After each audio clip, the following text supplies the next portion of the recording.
우리가 이 세상을 살면서 누구나 이 인생, 이 세상을 잘 살고 싶다는 생각을 아마 다 가지고 있을 것입니다. 잘 살고 싶지 않습니까? 우리가 이 세상을 정말 저도 그래요. 잘 살고 싶어요. 근데 물론 잘 산다라는 기준이 무엇인가 하면 또 여러 가지 말이 있는데 그냥 우리가 쉽게 생각하죠. 그냥 잘 살고 싶어요. 근데 이 잘 살 때도 그런 거죠. 이 세상을 살아갈 때 잘 사는 방법, 그래서 세상을 살아가는 지혜, 우리가 이것을 좀 쉽게 말해 처세술이라고 합니다. 처세술, 세상을 대하는 방법. 그래서 우리가 이 처세술에 물질을 대하는 방법이 이제 재테크죠. 어떻게 물질을 잘 대해야지 우리가 잘 살 수 있는지. 또 우리가 처세술하면 이제 사실은 대인 관계를 주로 생각합니다. 인간 관계도 우리가 어떻게 해야지 잘 살 수 있는지.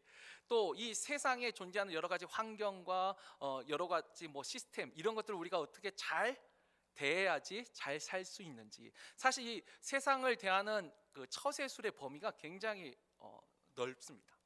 그런데 그래서 우리가 이 세상에서 보면 처세술에 대한 수많은 책도 있고 교훈도 있고 지혜가 참 많습니다. 이 세상이 말하는 그 처세술, 우리가 이제 그것은 뭐 서점에서도 뭐 책에서도 방송에서도 볼 수 있는데 중요한 거, 하나님을 믿는 하나님의 자녀로서 또 예수를 믿는 그리스도인으로서 우리는 세상을 어떻게 살아가야 하는지, 우리 성도의 진정한 처세술은 무엇인지 오늘 우리가 이 이삭을 통해서 한번 생각해 보려고 합니다.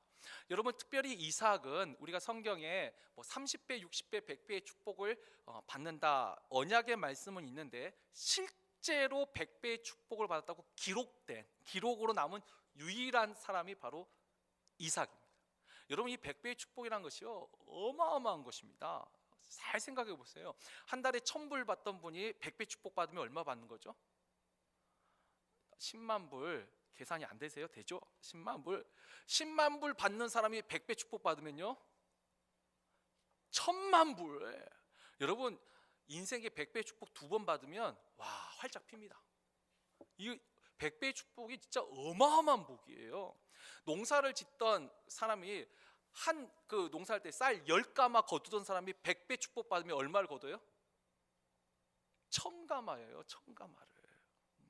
자, 이와 같이 놀라운 축복을 받은 이삭, 그는 진짜 세상을 잘 살았어요, 우리가 볼 때. 근데 그 이삭을 보면서 야, 정말 부럽다, 어떻게 하면 저렇게 하나. 우리가 그 이삭을 보고 부러워하기 전에 우리가 오늘 초점을 맞출 것은 이삭이 그와 같은 100배의 축복을 받을 수 있었던 그가 세상을 살던 방식, 그는 어떻게 세상을 살아갔는지, 그의 처세술은 과연 어떤 것인지, 우리가 거기에 이제 한번 초점을 두고 오늘 이삭을 한번 살펴보죠. 먼저 우리가 읽었던 본문 그 간단한 배경 설명을 하자면, 이 아브라함이 하나님의 그 말씀을 쫓아 가나안 땅에 왔습니다. 근데 이 가나안 땅에 왔을 적에 흉년이 들었어요. 기근이 들어서 그가 한 번은 애굽으로, 한 번은 이 블레셋 땅으로 한번 이주를 한 적이 있습니다. 근데 그 아들 이삭 때도 다시 흉년이 들었어요. 그래서 이 이삭도 근데 애굽으로는 가지 않고 이 그랄 땅, 이 그랄이 블레셋에 있는 한 도시, 마을이면 수도예요, 거의. 거기로 이주를 해갑니다. 근데 처음 갈 때는 그랄, 쉽게 말하면 도시로 갑니다. 도시, 그 마을이 형성된 그곳으로. 또 예전에 자기 아버지 아브라함이 한번 거기서 살았기 때문에 그 그랄 도시로 들어가요. 그리고 거기서 이제 또 농사를 진 거죠. 농사를 했는데 오늘 우리가 읽었던 본문 12절에서 보면은 그 해에 100배나 얻었습니다. 야, 여러분, 아까 했죠, 100배가 어마어마한 거예요. 블레셋 땅에 이주해서 농사를 졌는데 100배의 축복을 받았어요. 그래서 어떻게 해요? 그 사람이 창대하고 왕성하여 마침내 거부가 되었어요. 자, 그러니까 그 주변에 있던 블레셋 사람들이 어떻게 하죠? 배가 아픈 거죠. 배가 아픈 것보다 시기하는 거죠. 근데 솔직히 여러분 생각해 보세요. 다른 나라에서 이주해 온 사람이 그냥 열심히 살아서 좀 잘 사는 건 괜찮아요. 그건 박수 칠 수 있어요. 그런데 너무 잘 사는 거예요. 너무. 야, 이거 굴러온 돌이 박힌 돌을 뺀다더니 이주해 온 사람이 너무 잘 살면 어떡할까요? 싫지요. 이게 마음이 시기지만 싫은 거예요. 그러니까 어떻게 해요? 이 블레셋 사람들이 14절에 보면 그를 시기하여 15절에 그들이 그 가지고 있던 우물을 흙으로 다 메워버린 다음에 16절에 너가 우리보다 크게 강성한즉 우리를 떠나라. 좋게 말해서 떠나라지만 뭐죠? 나가라. 쫓아낸 거예요. 지금 이삭을 쫓아냈어요. 자, 그러니까 이삭이 이제 그 그랄 땅에 아까 도시 마을에 있었어요. 평지에 있었다가 원래 블레셋이 해안 평야지대예요. 다 평지예요. 그러니까 좋은 그 도시에 살다가 어디로 가냐면 산 밑으로 갑니다. 산악지대. 그래서 그랄 골짜기 17절에 보면 그랄 골짜기에 장막을 치고 거기 거류했다. 여러분 골짜기가 뭐죠? 산과 산 사이 여기가 골짜기예요. 그러니까 이 사이 그러니까 산으로 들어간 거예요. 산으로. 쉽게 말하면 산에 들어가서 그리고 거기서도 우물을 팠어요. 근데 그 우물을 팠는데 오늘 이제 20절에 보면은 이 블레셋 사람들이 쫓아냈잖아요. 쫓아냈는데 또 따라왔어요. 무슨 그렇게 원한이 많은지 따라와가지고 그 골짜기에서 판 우물을 또 빼앗습니다. 이건 우리 거라고. 한 번만 아니라 두 번을 빼앗습니다.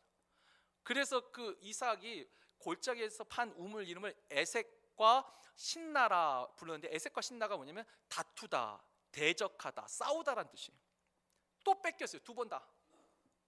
자, 이것이 지금 이삭이 당한 사건에 대한 간단한 요약입니다. 근데 여기서 하나 좀 짚고 넘어갈 것이 왜 이렇게 블레셋 사람들 자꾸 우물을 빼앗았을까요? 아까 우물을 흙으로 메우고 흙으로 덮어버리고 또 판 우물도 빼앗고 왜 자꾸 우물을 빼앗고 우물을 메워버렸을까요? 왜냐하면 이 당시는 농경사회예요. 또 가축을 치는 그 유목에도 가장 중요한 게 물이죠. 물. 그래서 우리가 세계 4대 문명지를 보면 되게 큰 강역이 유역이 있었죠. 나일강 유역, 황하강, 티그리스 유프라테스강, 인더스강 다 강옆이에요. 여기는 이제 큰 문명이 있었고 또 작은 곳에 마을도 형성되려면 뭐가 있어야 돼요? 물이 있어야 돼요. 마을이 만들어지고 우물을 파는 게 아니고 어디든 우물이 터지는 곳에 마을이 생겼어요. 왜? 물이 그만큼 중요한 거예요. 그러니까 이 물이라는 우물이라는 것은 삶의 기반이에요. 우리가 살아가는 데도 필요하지만 농사를 짓는 데도 필요하고 가축을 키우는 데도 꼭 필요한 게 물이에요. 근데 이 물을 블레셋 사람들이 계속 빼앗고 있는 거예요. 빼앗고 있는 거예요. 여러분 이것이 과거 지금 우리가 이 이삭에게만 일어난 일일까요? 오늘날 현대에서도 이와 비슷한 일들이 일어나죠. 특히 뭐 한국에서도 요즘은 그런 일들이 참 많이 일어났는데 미국도 심심치 않게 일어난다고 제가 들었습니다. 그런 거죠. 건물주가 이 세를 줬는데 가게가 너무 잘 되는 거예요. 그래서 가게만 잘 되면 건물주가 갑자기 이제 방 빼라고 나가라고 그래놓고 그걸 차지하는 경우가 있지 않습니까? 있어요. 기업도 이 중소기업, 작은 기업에서 막 발명한 그 아주 혁신적인 기술을 대기업이 그걸 빼갑니다. 오늘날 이 우물 뺏기와 같은 일들이요. 오늘날에도 있어요. 오늘날에도. 자, 아무튼 이 이삭이 정말 100배의 축복을 받는 그거 참 너무 좋은 일이지만 너무 억울한 일을 당했어요. 다 빼앗기고 쫓겨났어요. 그것도 한 번도 아니고 두 번, 세 번 계속 연거푸. 자, 그때 이 이삭은 어떻게 대처를 했는가? 거기에 이제 우리가 주목을 해야 되죠. 자, 이삭이 이와 같이 이건 너무 억울한 일이잖아요. 이건 진짜 억울한 일이에요. 그 억울한 일에 이삭은 어떻게 대처하죠? 아주 중요한 힌트가 22절에 나옵니다. 22절 중간 부분에 보면은 자, 이제는 여호와께서 우리를 위하여 넓게 하셨으니 이 땅에서 우리가 번성하리로다 하였더라. 지금 이삭이 뭐라 하냐면 계속 빼앗겼는데 이제는 하나님이 여호와가 우리의 삶의 지경, 우리의 영역을 넓게 하셨으니 이제 우리가 번성하리로다. 아니 현실은 뭐죠? 계속 쫓겨가지고 마을에서 이 산속으로 들어오고 그 산속에서도 또 뺏겨가지고 또 들어가고 계속 이러고 있는데 도망치고 있는데 이삭은 하나님이 이렇게 하셨으니 우리 지경을 넓게 하셨으니 뭐죠? 지금 이삭은 그 억울한 상황에서도 계속 하나님을 생각하고 있는 거예요. 블레셋 사람이 우물을 뺏은 거예요. 근데 블레셋이 했다고 말하지 않고 하나님이 이렇게 하셨다라고 말을 하고 있는 거예요. 우리가 잠언 3장 6절을 보면은 너는 범사의 여호와를 인정하라. 그리하면 그가 너의 길을 인도하시리라. 여러분, 범사에 하나님을 인정하라고 있어요. 근데 이 범사가 우리는 뭔가 잘 되고 은혜를 받고 이건 하나님이 도와주신 것입니다. 그건 우리 웬만한 사람은 다 할 수 있어요. 근데 여기서 말한 범사는 뭐죠? 범사가 everything이에요. 모든 거. 그 모든 거에는 뭐죠? 이와 같이 억울한 일도 포함되고 정말 힘들고 어려운 순간도 포함되는 것이 범사죠. 내가 정말 고난 속에 있을 때, 정말 억울한 일을 당했을 때도 이것이 하나님이 하신 것이라고 우리가 인정할 수 있냐는 거예요. 이삭은 인정하고 있어요. 우리가 욥기 1장 21절에 봐도 욥도 똑같은 말을 하고 있죠. 가진 재산을 다 날려버렸어요. 심지어 자기 자녀도 다 죽었어요. 여러분, 이 상황 속에서 하나님을 생각하더라도 원망하고 불평하는 게 맞죠. 근데 욥은 적어도 그때 뭐죠? 주신 분도 여호와시요 가져가시는 분도 여호와시니.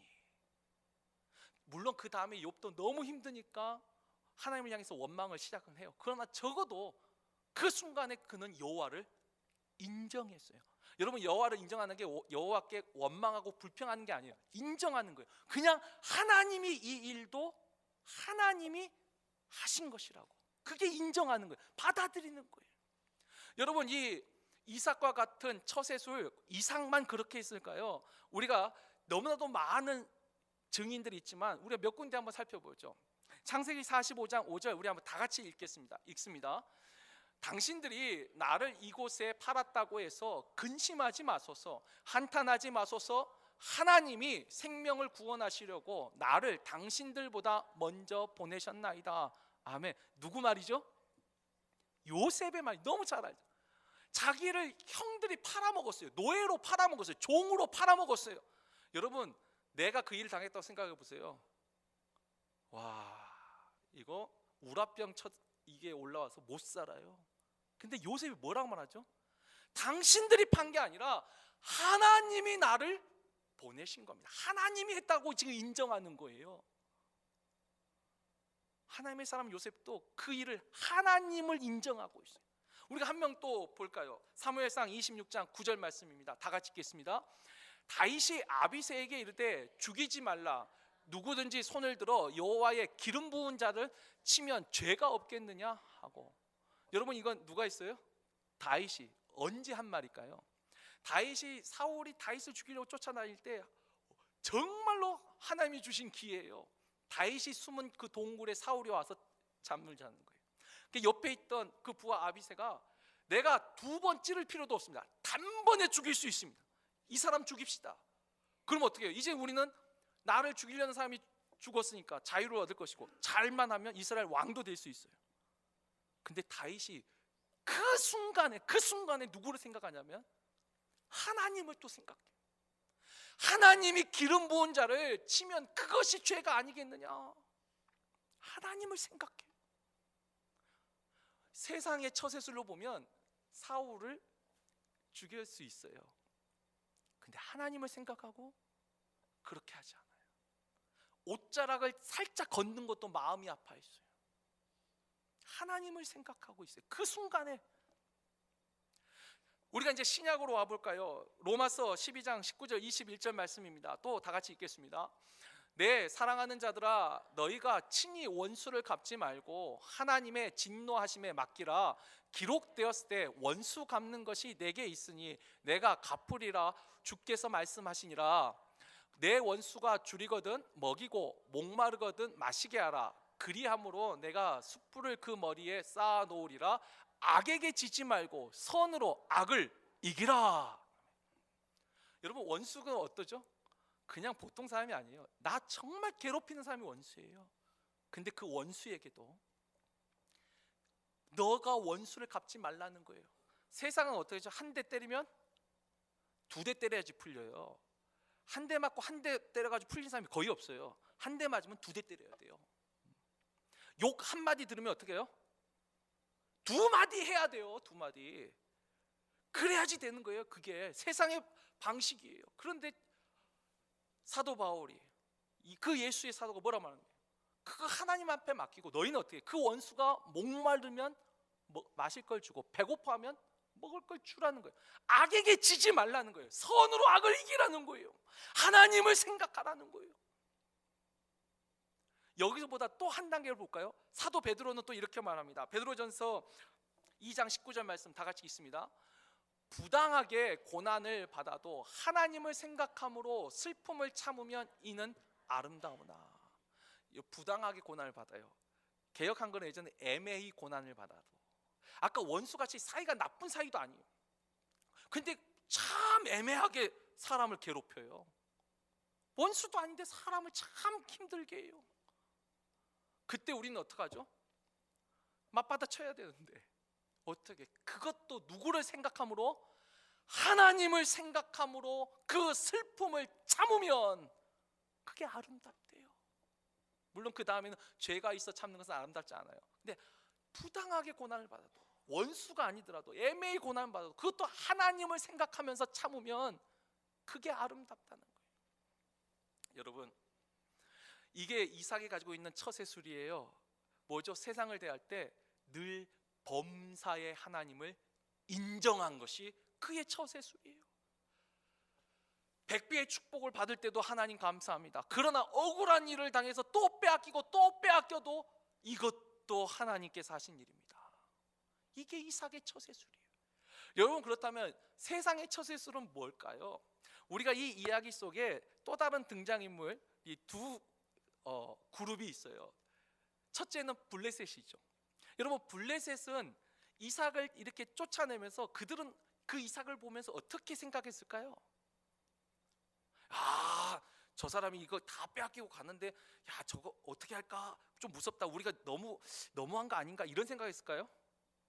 아니요, 비웃었을 거예요. 이런 속된 말로 제가 저 병신, 저 쪼다, 네가 그래 잘나봤자지. 비웃었을 거예요. 분명히 비웃었을 거예요. 아까 그랬죠. 요즘 세상에서도 우리가 이제 그걸 현대 용어로 표현하면 갑질한다는 말 들어보셨죠? 오늘날에도 힘 있는 자가 힘 없는 자에게 함부로 할 수 있는 것이 오늘날 이 세상의 처세술 아니에요? 비행기도 마음만 먹으면 스탑, 돌려, 리턴해, 컴백. 비행기도 자동차가 아닌데 할 수 있잖아요. 이게 음식이야, 던질 수 있잖아요. 힘이 있으면 힘없는 자에게 그렇게 대할 수 있잖아요. 내가 건물주인데 내 마음대로 방 빼, 집 빼, 가게 빼 말할 수 있잖아요. 힘이 있으면. 이 블레셋의 처세술은 힘이 있었어요. 여러분, 근데 블레셋 말고 또 다른, 이 오늘 본문에 나오지 않지만 또 다른 그룹을 하나 생각할 수 있는데 그건 이삭의 식솔들이죠. 이삭의 그 종들도 여러분 한번 생각해 보세요. 그 주인 이삭은 참 바보 같아서 이 우물 내놓고 너 가. 네 하고 그냥 가요. 이 이삭은 이건 하나님께서 이렇게 하신 거라고 가요. 근데 그 식솔들도 똑같이 생각했을까요? 아마 제 생각에는 그 우물을 진짜 실제로 팠던 종들 있잖아요. 막 울분이 있을 거예요. 저것들이 뭐라고 우리 걸 빼앗기냐고. 우리가 이거 다 한 건데. 울분이 있을 거예요. 그러면서 어쩌면 주인에게도 너무 나약하다.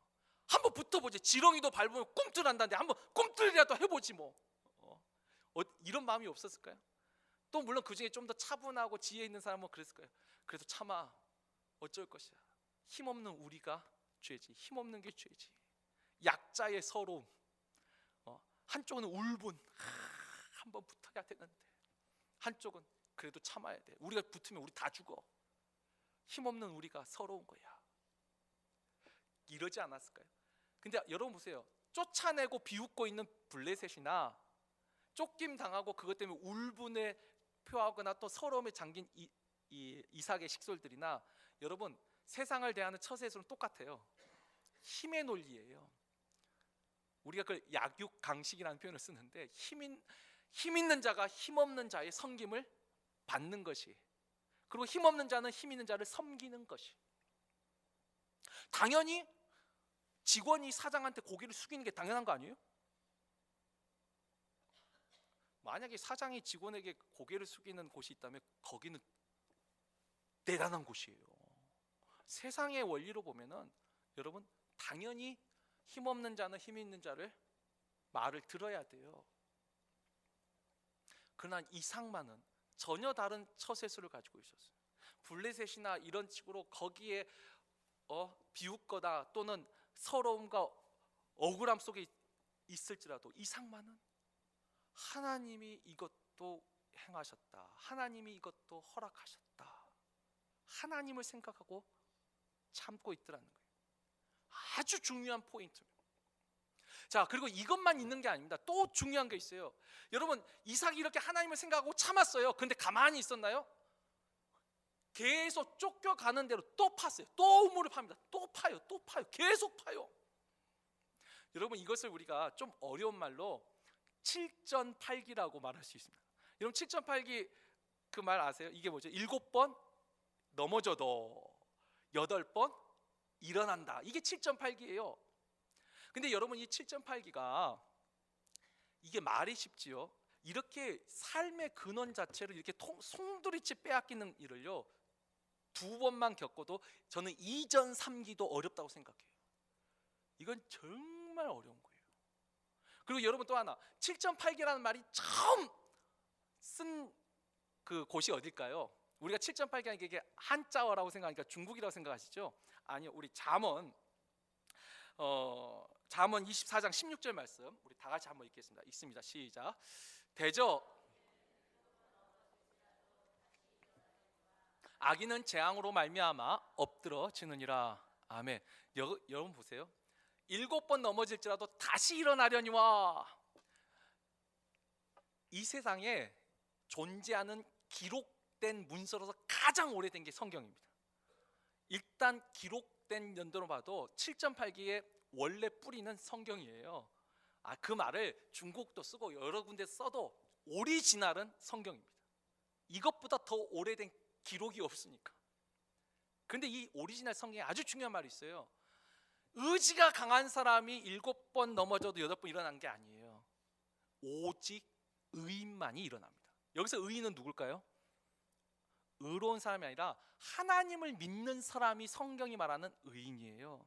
하나님을 믿는 믿음을 가진 사람만이 진짜 7번 넘어져도 8번 일어날 수 있는 사람이에요. 대부분은요 이렇게 삶의 터전을 빼앗기는 일을 당하면 좌절하고 절망하고 포기합니다. 그리고 어차피 또 파도 또 뺏길 거잖아요. 그렇지 않아요? 실제로 뺏어갔잖아요. 또 파도 또 뺏어갈 거 왜 파냐는 거예요. 아마 포기하고 한탄하고 그냥 서러움 속에서 절망에 빠졌을 거예요. 이게 대부분 세상을 살아가는 사람들의 처세술인데, 이삭은요 믿음으로 하나님을 인정하고 그 다음에 자기가 할 수 있는 걸 하더라는 거예요. 7.8기 하더라는 거예요. 다시 파더라는 거예요.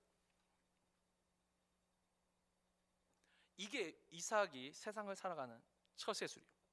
믿음과 성실, 바로 하나님을 믿는 그 믿음과 하나님 안에서의 성실이 그의 처세술이에요. 자, 그런데 여기서도 물론 이제 우리가 설교를 클로징할 수도 있는데 여기서 한 번 더 조금만 더 깊게 들어가 보죠. 더 깊게 한번 생각해. 이 이삭의 처세술, 그 믿음과 성실 속에 또 다른 의미가 뭐가 있는가? 일단 한 5가지가 있는데 그 중에 간단한 거 먼저 하자면은, 여러분 하나님의 축복에도 고난이 따른다는 것을 늘 기억하셔야 됩니다. 100배의 축복을 분명히 하나님 주셨어요. 그런데 그 축복 속에도 고난이 있었습니다. 우리는 하나님이 주시는 그 복이 고난이 없는 게 아니에요.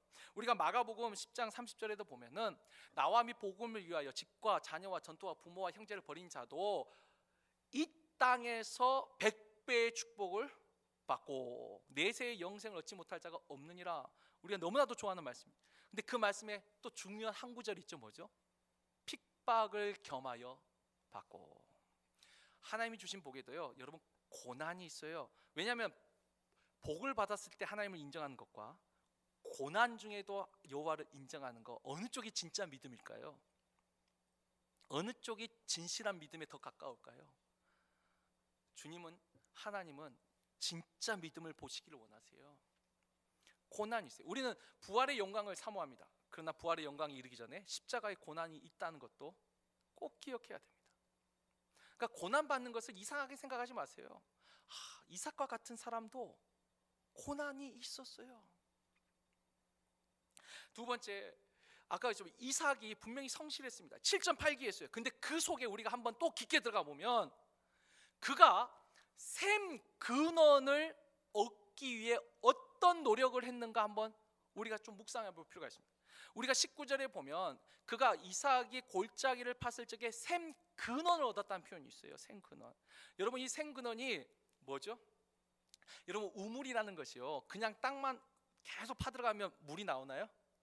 우물은요, 땅 속에 보이지 않는 강, 보이지 않는 이 물줄기에 딱 구멍을 뚫어야지만 이게 샘 근원을 얻는 거예요. 땅 속에도 물이 고여 있는 곳이 있어요. 거기서 우물은 금방 마르겠죠. 샘 근원, 계속 흐르는, 땅 위에 강줄기 말고 땅 속의 강줄기에 구멍을 뚫어야지 샘 근원을 얻는 거예요. 근데 이 샘 근원을 얻는데 이삭이 보세요. 아까 블레셋 땅에서 쫓겨났는데 산 위에 올라가서 산 중턱에서 막 우물 파면서 하나님, 나는 하나님을 믿습니다 하고 그 산 중턱에서 우물을 팠나요? 골짜기예요. 여러분, 골짜기가 그래도 물이 모이는 확률이 많아요. 아무데나 파면서 하나님 믿습니다. 여러분, 때로는 그것이 하나님을 시험하는 것일 수가 있습니다. 믿음을 가졌다고 해서 우리가 가진 인간적인 지혜와 성실을 무시하지 않습니다. 골짜기를 팠어요. 그리고 계속 팠다 했어요. 계속. 자, 예를 들어 보겠습니다. 여러분, 우리가 보통 우물을 한 3m 정도 파면 그래도 우물이 터진다라고 했을 적에 블레셋 사람들이 자꾸 왜 우물을 뺐었을까요? 그들이 우물을 얻기가 힘들었다는 거예요. 오늘날 현대에도요, 우리가 아프리카의 우물 파기 우리가 월드비전 작년에도 후원했고 올해도 이제 5월달에 할 거예요. 그런데 우물 판다고 해서 오늘날도 힘들대요. 한 번 파가지고 바로 물이 나오는 게 아니에요. 땅 속에 물줄기를 찾는 게 현대 과학으로도 어려운 거예요. 쉽지 않아요. 그런데 3m를 팠을 적에 우물이 많이 터진다면 이삭은, 자 이제 퀴즈를 낼게요. 하나님을 의지하고 하나님을 믿은 이삭은 1m만 팠어도 우물이 터졌을까요? 아니면 3m보다 더 많이 팠을까요? 저는 믿음을 가진 이삭이 하나님을 믿었다 해서 less, 덜 팠다는 것이 아니라 more, 저는 더 팠을 거라고 생각해요. 제가 언제 한번 말씀드렸습니다. 여러분, 기도만 해도 됩니다. 왜냐하면 제대로 된, 하나님이 기뻐하는 제대로 된 기도를 하는 사람은 절대로 요행수를 바라지 않습니다. 하나님은 무엇으로 심든지 그 심은 대로 거두게 하시는 분이에요. 그 한 달란트 받았던 그 종이, 나는 주인이 심지 않은 곳에서 거두고 해치지 않은 곳에서 모으는 사람인 줄 너가 알았더냐. 그 주인이 너가 잘못 알았다. 주인에 대해서 잘못 알고 있는 거예요. 우리가 주인을 잘 알면, 여러분, 요셉이나 다윗이나 다니엘이나 모르드게나 이 하나님의 모든 사람들이 다른 사람들보다 더 성실하면 성실했지 게으르고 불성실한 사람이 없어요. 오히려 믿음이 있기 때문에 블레셋 사람들은 한 3m 파다가 물이 안 나오면 에이, 여기는 꽝이네, 그 의심 때문에 그걸 덮었을 거예요. 근데 이삭은 나 기도했다는 거예요. 기도했으니까 3m를 파도 우물이 안 터지셔도 어떻게 해요? 저는 더 팠을 것 같아요. 더 믿음의 힘으로 더 팠을 것 같아요. 여러분, 하나님을 믿는 사람들, 그 하나님 믿는 사람들의 성실함이 불신자들의 성실함보다 더 하면 더 했지 덜 하지 않다는 것을 기억하시기를 주의 이름으로 축원합니다. 더 팠을 거예요. 골짜기로 찾아갔어요. 자신의 지혜를 찾아갔어요. 자, 그런데 이제 여기서 한 번 또 깊게 생각해야 됩니다. 그렇다면 그 인간의 지혜와 그러면 성실함으로 이삭이 우물을 얻었을까요?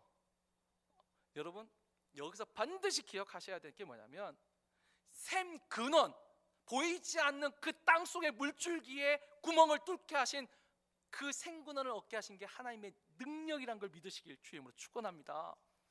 분명히 이삭은 골짜기에서 팠어요. 그런데 우리가 자 출애굽기 17장 6절 말씀 다 같이 읽겠습니다. 시작. 내가 호렙산에 있는 그 반석 위 거기서 내 앞에 서리니 너는 그 반석을 치라. 그것에서 물이 나오리니. 아멘. 만약에 정말로 광야와 같이 어디 뭐 골짜기 같이 이렇게 물줄기가 그냥 우리 인간의 지혜로도 도저히 찾을 수 없는 정말 아무것도 할 수 없는 상황이라면 하나님은 반석에서도 바위에서도 물이 나오게 하시는 분이심을 믿으시길 주의 이름으로 축원합니다. 이삭이 저는 우물을 팠을 적에 만약에 이삭이 지금 우물을 파고 있는데 지하수 강줄기는 이쪽으로 흐르고 있어요. 저는 하나님이 이삭 때문에 그 물줄기를 돌려주셨을 거라고 믿습니다. 우리는 그냥 성실하게 내가 하고 있는 일을 할 거예요. 그러나 진짜 샘 근원을 얻는 건 우리의 성실로 세상에 여러분 성실하다고 다 샘 근원을 얻나요? 여러분 이 세상이 내가 성실하다고 샘 근원을 얻는 세상이 아니더라고요. 세상은 그렇게 가르치던데 모르겠어요. 제가 너무 비관적인지 몰라도 현실적인 세상 그렇지 않더라고요. 근데 성경은 말하고 있어요. 하나님이 샘 근원을 얻게 하신다. 샘 근원을 하나님이 주신다는 거예요. 우리가 도저히 할 수 있는 것이 아무것도 없다면 반석에서라도 하나님은 물을 솟게 하신 그 하나님이시라.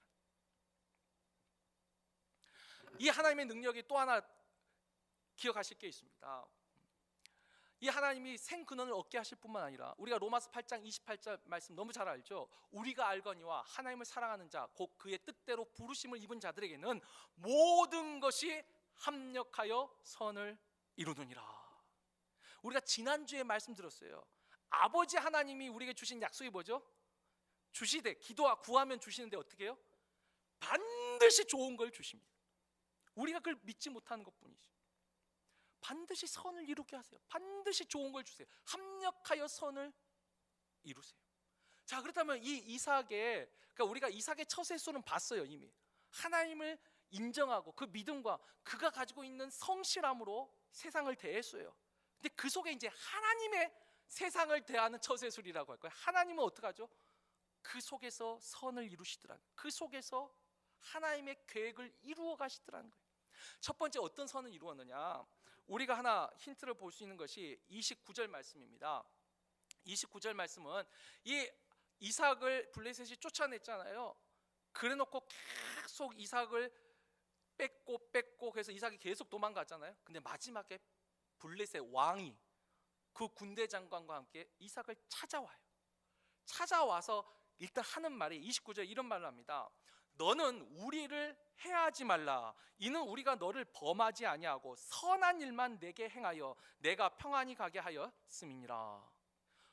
여러분 뻔뻔해도 이렇게 뻔뻔할 수가 없어요. 자기들이 뺏고 쫓아내놓고는 자기들은 선한 일을 했다는 거예요. 표정에 변화가 없으신데 여러분 이거 진짜 입장 바꿔놓고 들어봐요. 아니 건물주가 방 빼라 집 빼라 해놓고 자기는 선하게 했다는 거예요. 내가 그동안 너한테 어떻게 했는데. 야, 참 얼마나 뻔뻔해요. 그런데 이 속에 참 아주 무서운 진리 하나가 진실이죠. 진실 하나가 숨겨져 있어요. 내가 너를 해하지 않고 평안히 가게 했다. 그 말이 뭐죠? 이 블레셋 사람들이 이 이삭을 쫓아낼 때 마음에 죽이려고 마음을 먹었다는 거예요. 블레셋이 그렇지 너가 이렇게 일궈놓은 거 빼앗고 쫓아낼 때 네가 반드시 대항할 거라. 이게 세상의 방식이니까 너가 거기에 대항하면 너를 우리가 죽여야겠다 마음 먹은 거예요. 그래서 한번 마을에서 쫓아내고 산으로 갔는데 산에까지 쫓아와가지고 또 빼앗았잖아요. 왜죠? 이삭이 계속 대항하기를 기다린 거죠. 이삭을 아예 죽이려고. 그런데 이삭이 내놔 너 가 그러면 네 하고 그냥 가니까 이 사람이 마음은 먹었는데 그냥 비웃는 것으로 끝난 거죠. 만약에 이삭이 대항했으면 세상의 처세술로 대항했으면 이삭은 진짜 죽었을지도 몰라요. 근데 하나님이 그 가운데 합력할 선을 이뤘다고 이삭을 살리신 거예요. 근데 이게 진짜 목적은 아니에요. 하나님이 이루신 진짜 위대한 계획의 성취는 바로 이제 28절 말씀이죠. 자, 우리 28절 말씀 우리 한번 다 같이 읽겠습니다. 시작. 그들이 이르되 여호와께서 너와 함께 계심을 우리가 분명히 보았으므로 우리의 사이 곧 우리와 너 사이에 맹세하여 너와 계약을 맺으리라 말하였노라. 아멘. 블레셋 사람이 뭐라 말하냐면 여호와께서 너와 함께 하심을 우리가 분명히 보았다. 그래서 우리가 서로 조약을 맺어서 서로 해하지 말자. 한 국가가 한 부족이죠. 한 가족, 그 집단과 조약을 체결해요. 거의 한 나라로 인정하는 수준이에요. 더 중요한 거, 하나님이 너와 함께 계심을 우리가 분명히 보았으므로. 하나님을 블레셋 사람들이 인정해요. 여러분 잘 보십시오. 블레셋 사람들이 섬기는 신은요, 바알 신이에요. 만약에 그들이 이삭이 이렇게 잘 되는 걸 봐도 말하려면 어떻게 말해야 되죠? 바알이 너와 함께 계심을 우리가 보았으므로. 근데 아니면 그냥 신이, 어떤 신이 너와 함께 계심을 우리가 보았으므로. 그렇게 말하지 않고 여호와께서 너와 함께 계심을, 분명한 하나님의 이름을 블레셋 사람이 부르고 있어요. 어떻게 된 걸까요? 우리가 그 힌트는 이제 25절 속에 나오는데, 25절 제가 읽어드리겠습니다. 이삭이 그곳에 제단을 쌓고 여호와의 이름을 부르며 거기 장막을 쳤더니 이삭의 종들이 거기서도 우물을 팠더라. 이 26장 자체가 이 지금 제가 말한 이야기 전체 스토리인데, 이삭이 쫓겨날 때마다 어떻게 해요? 예배를 드렸어요. 제단을 쌓고 하나님 나를 도와주세요.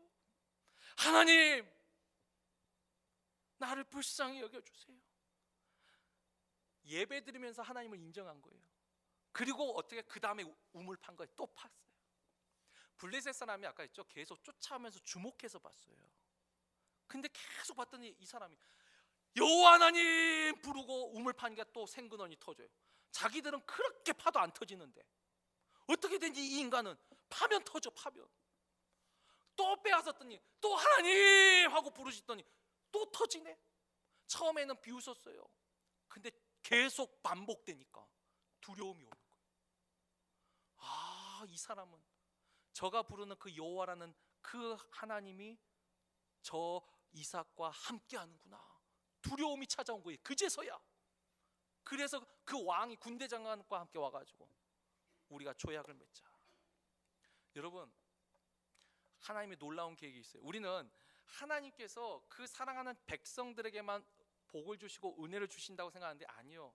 우리가 출애굽에서도, 우리는 애굽에서 나온 이스라엘에게 초점을 두는데, 하나님은 애굽에서도 여호와의 이름을 나타내시고 선포하셨다는 것을 잊으시면 안 돼요. 분명히 출애굽의 또 하나의 목적은 애굽 온 백성이 내가 여호와인 줄 알게 하리라.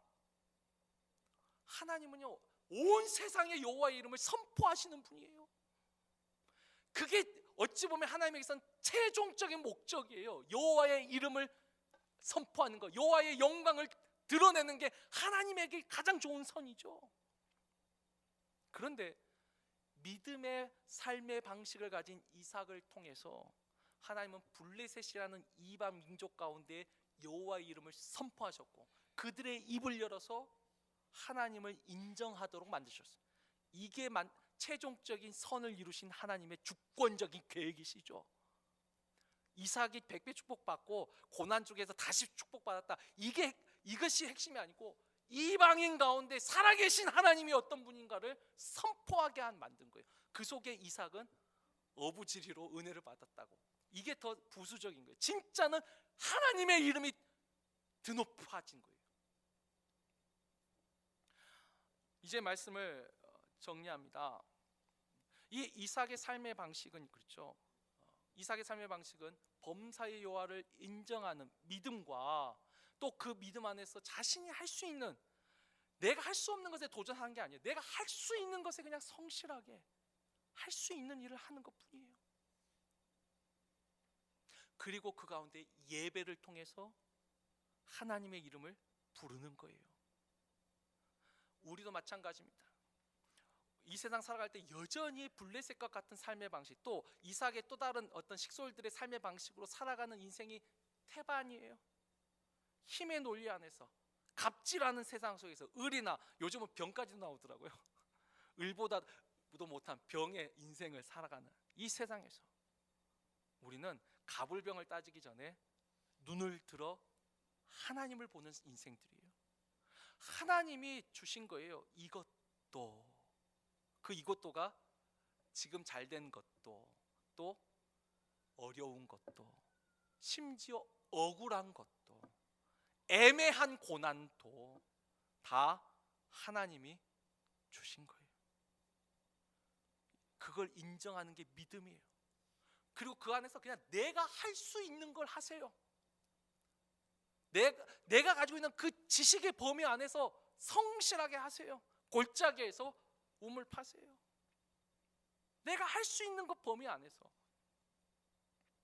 근데 하나님은 전혀 엉뚱한 것 같지만 그래도 내가 할 수 있는 것 안에서 성실하게 믿음으로 순종한 그 사람에게 샘 근원을 끌어 주실 것입니다.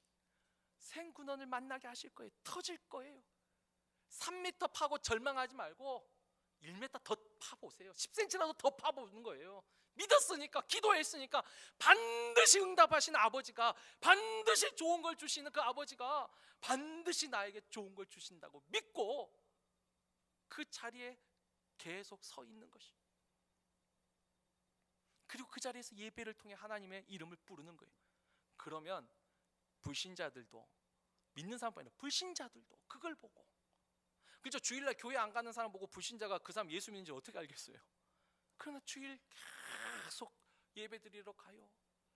정말 힘들고 어려운데 저 사람은 어떻게 저렇게 잘 참는지 모르겠다. 어떻게 저 사람은 이게 손대는 것마다 이렇게 잘 되는지 모르겠다. 생근원이 어떻게 터지는지 모르겠다. 불신자들이 그걸 보고 그 믿음으로 사는 방식을 보고 해요. 잘된 것만 보면 어떡하죠? 100배의 축복만 보면 세상은 시기합니다. 세상은 미워합니다. 세상은 그를 제거하려고 할 겁니다. 그런데 중요한 건 100배의 축복 때문이 아니라 믿음으로 살아가는 그 방식, 그 믿음의 처세술 때문에 세상은 하나님을 알게 되고 그 하나님께 영광을, 여호와를 인정하게 될 것입니다. 우리가 마태복음 5장 16절에서 그렇잖아요. 너희 빛을 사람들에게 비추게 하여 너의 그 착한 행실로 말미암아 하늘에 계신 너희 아버지께 영광을 돌리게 하라. 그들로 하여금, 불신자로 하여금 믿음으로 사는 방식, 그 믿음의 처세술. 세상 사람들 볼 때 뭐 예수 믿어도 우리하고 다를 게 하나도 없어. 때로는 야, 우리보다 더 못한 사람들도 많아요. 이렇게 그 말 들으면, 야, 예수 믿는 사람이 그런 말을 했다고? 야, 교회 다니는 사람들이 그렇게 했다고? 이와 같은 삶의 방식에는 여호와의 영광이 나타나지 않습니다. 이와 같은 삶에는 100배의 축복을 하나님이 허락하시지 않을 것입니다. 근데 믿음으로 살려고 했을 때 하나님은 그 삶에 은혜를 주실 줄 믿습니다. 핵심은 복을 받아서가 아니라 믿음으로 살려가는 그 방식에 하나님이 역사하신다는 거, 우리가 오늘 이 시간 마음에 새기고, 우리의 처세술은 어떤 처세술이요? 믿음의 처세술이에요. 믿음의 처세술 안에 하나님 안에서의 믿음과 그 다음에 성실이 같이 있다는 거, 이거 늘 기억하시고, 이를 통하여서 불신자에게도 우리가 하나님의 자녀임을 인정받는, 여호와가 너와 함께 계심을 우리가 분명히 보았으므로 이와 같은 말을 듣는 우리 모두가 되기를 주의 이름으로 축원합니다.